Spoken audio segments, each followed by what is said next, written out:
Hi, my name is Tiffany Galvin Green. I'm the Vice President for Diversity, Equity, and Inclusion at John Carroll University. And I'm here with my colleague, Megan Wilson-Reitz, who's Administrative Coordinator for Diversity, Equity, and Inclusion at John Carroll. And we're here to talk to you about a new perspective for approaching anti-racism work. It's called Plant a Justice Tree. We hear the question, well, I want to do more, but where do I start? So where and how can we plant ourselves is where we approach this conversation. A lot of the models that are offered sometimes tend to be a little bit too linear. With that, it assumes that you first have to sort of gain some awareness and you move from being unaware to becoming aware. But there's a problem that this is particularly a little bit too linear, a little bit too binary, that it's a one-way ticket, that you move from being a racist to becoming an anti-racist, or you move from having one kind of an identity to another. So the linear models don't really do justice to the complexity of the process. And sometimes they do little to discourage that binary, I'm either a racist or I'm not kind of a dimension, when it's really that you need to think about the process as perpetual growth. So for that reason, we offer a new model that talks about tackling racism through 3 E's in the Justice Tree, which is educating, engaging, and effecting change. So the Justice Tree's 3 E's operate not mechanistically like a one-way train, but rather organically, cyclical and characterized by constant growth and ever evolving.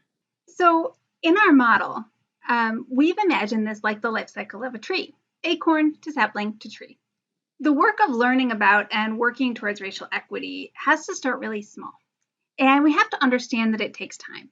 So we think of it this way. Inside each of us are the seeds of a more just world.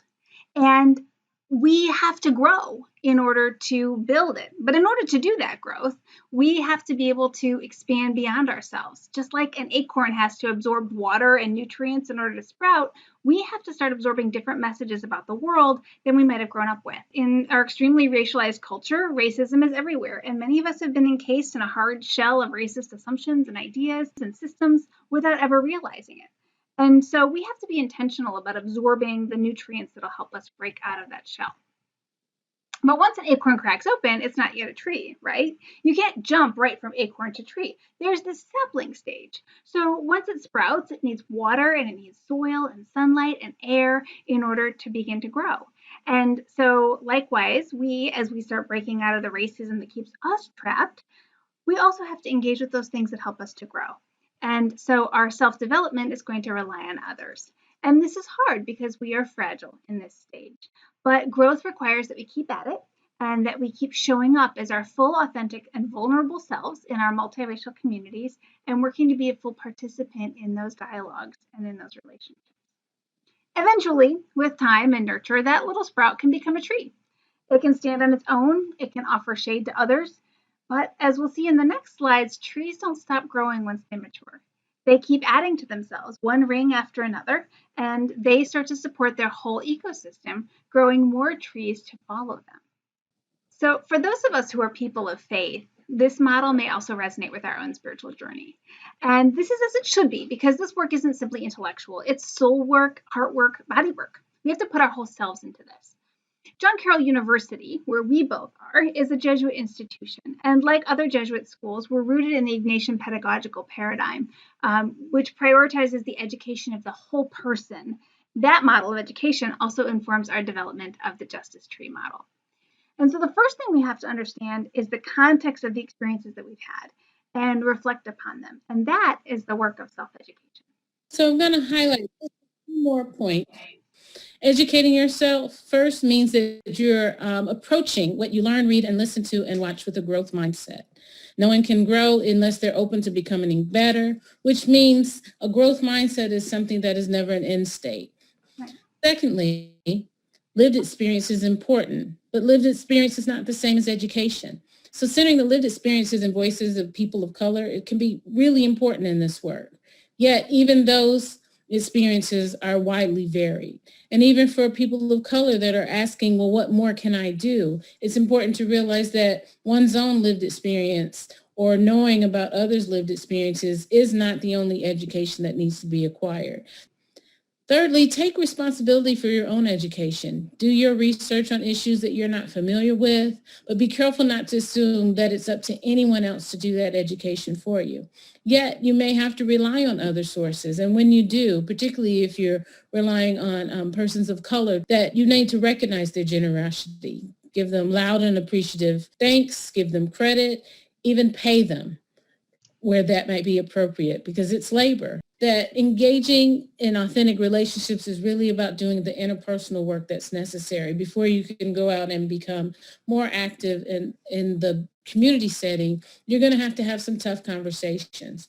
Remember that there's going to be some oopses and ouches that will happen. Things will be said wrong or things may be heard wrong, but ask and allow for grace when these mistakes happen, because interpersonal engagement and difficult issues means that there's going to be some mistakes. The messes will occur, but it's okay. Don't let the ouches keep you or the oopses keep you from continuing to do the work.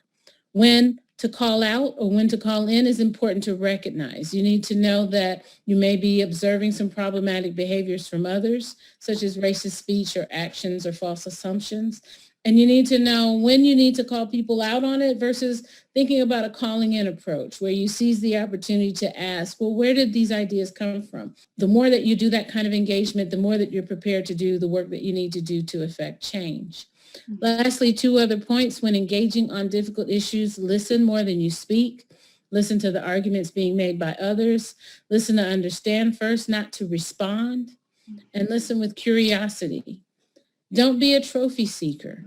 With that, engagement is not a gift that you're giving to others. It's the work of becoming a more whole person. It's the job of a sapling to grow into a tree, and the forest requires it. It's not something that you're giving to the forest. Lastly, in the idea of understanding that effecting transformative change is getting to the tree stage, but this is not an end state. This is a state where you're constantly engaged in the work. Means one, you may need to find your unique place in the ecosystem, which means building on sort of acknowledging where your talents, where your gifts are, and where can you operate best in that work. Leverage your power, privilege, and access. So just as a strong tree can provide shelter and shade for many others, you need to recognize that you have a lot of personal sources of power. There are spaces that you exist in where you have influence, you have voice, you have expertise and talents, you have position. Recognize that these are spaces where you have influence, and this may be the time where you need to pull in others and invite others into the conversation.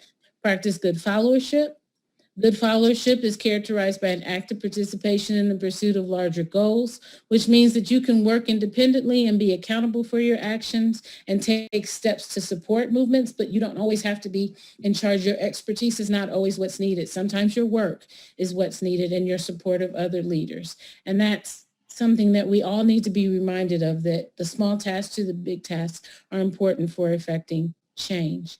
Lastly, you want to move from being an ally to becoming an accomplice, because an ally is mostly engaged in activism by standing with and supporting a group or marginalized voices, whereas an accomplice is focusing more on dismantling the structures and actually committing to action and doing more. And again, this is all a part of something that you come to again and again. It's not an end state. The goal here is not to grow one strong tree. Even if we say we're going to plant a justice tree, each one of those trees is operating in an ecosystem deeply and intimately interconnected with others. The goal is to have a healthy forest. And so there is going to be a point at which we are going to arrive at some magical number of trees and we're going to look around and say, okay, the forest is all done now. No, racial justice is about transforming the entire social ecosystem to be just. It's akin to replanting the whole forest. So once we grow into trees, our job is to bear fruit and then plant more seeds. And every time we go through this cycle as an individual or as a group or as an institution, we gain more wisdom and we gain more power and we gain more capacity to transform our world for good. So we've written up this model in an article. So we have a QR code right here on the slide that you can scan and it will take you to that article. And we would love to engage with you on this journey. If there is more information you would like, our contact information is also here. Glad to have you with us. Thank you.